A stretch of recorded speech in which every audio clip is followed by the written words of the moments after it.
नमस्कार, मैं रविश कुमार। आज जस्टिस बी आर गवई का सुप्रीम कोर्ट में आखिरी दिन है।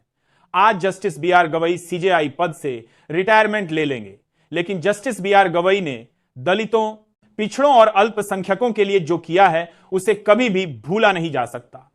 दोस्तों, जस्टिस बी आर गवई ने दलितों, पिछड़ों का कद बढ़ा दिया है।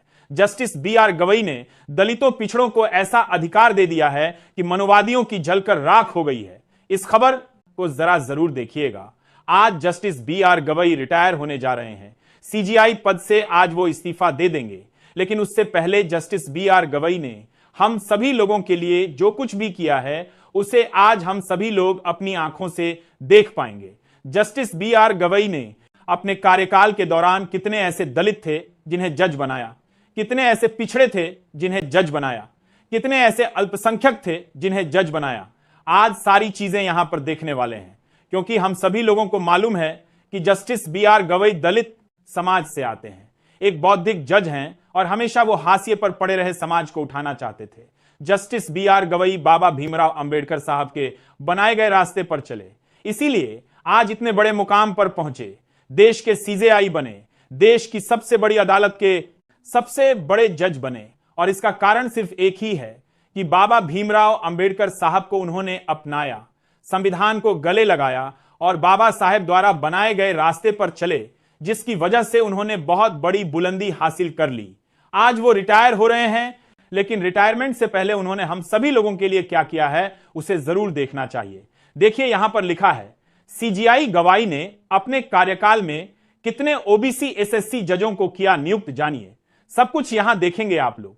जरा देखिए, सीना ठोक कर कहिए कि हां, CGI justice B R Gavai जैसा जज ना कोई था, ना है और ना आगे शायद रहेगा।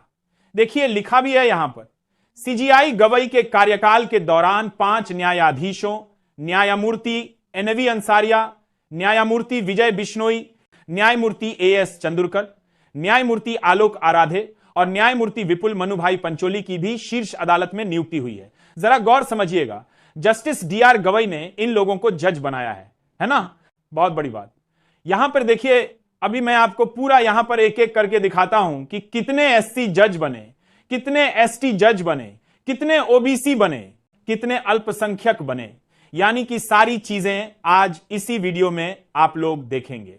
लिखा भी है, प्रधान न्यायाधीश सीजीआई के रूप में न्यायमूर्ति बी आर गवई के लगभग 6 महीने के कार्यकाल के दौरान देश के विभिन्न उच्च न्यायालयों में अनुसूचित जाति यानी एसएससी वर्ग के 10 न्यायाधीशों को, जरा गौर सुनिएगा, जस्टिस बी आर गवई ने 10 न्यायाधीश बनाए, वो भी अनुसूचित जाति के यानी एसएससी वर्ग के।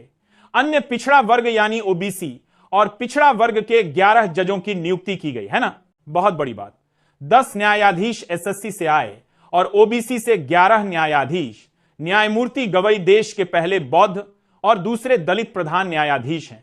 उन्होंने उच्चतम न्यायालय कोजियम का नेतृत्व किया, जिसने विभिन्न उच्च न्यायालयों में न्यायाधीशों के रूप में नियुक्ति के लिए सरकार को 129 नामों की सिफारिश की, जिनमें से 93 नामों को मंजूरी दी गई है।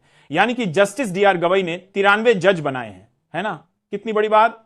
यहां पे देखिए, लिखा भी है, न्यायमूर्ति गवई के कार्यकाल के दौरान 5 न्यायाधीशों, न्यायमूर्ति एनवी अंजारिया, न्यायमूर्ति विजय बिश्नोई, न्यायमूर्ति एस चंद्रकर, न्यायमूर्ति आलोक आराधे और न्यायमूर्ति विपुल मनुभाई पंचोली की भी शीर्ष अदालत में नियुक्ति हुई। उच्चतम न्यायालय की वेबसाइट पर 14 मई से लेकर अब तक अपलोड किए गए न्यायाधीशों की नियुक्ति संबंधी विवरण के मुताबिक जब न्यायमूर्ति गवई भारत के प्रधानमंत्री बने, उसके बाद सरकार की ओर से उच्च न्यायालयों में नियुक्ति के लिए मंजूर किए गए 93 नामों में अल्पसंख्यक समुदाय के 13 न्यायाधीश, जरा ध्यान से देखिएगा, अल्पसंख्यक समुदाय के 13 न्यायाधीश और 15 महिला न्यायाधीशों के नाम शामिल थे। विवरण के अनुसार न्यायमूर्ति गवई के कार्यकाल में जिन न्यायाधीशों की नियुक्ति को मंजूरी दी गई, उनमें से 5 पूर्व या सेवारत न्यायाधीशों से संबंधित है, जबकि 49 न्यायाधीश बार से नियुक्त किए गए और बाकी सेवा संवर्ग से हैं। न्यायमूर्ति गवई रविवार 23 नवंबर यानी आज पदुक्त हो जाएंगे। उनके उत्तराधिकारी न्यायमूर्ति सूर्यकांत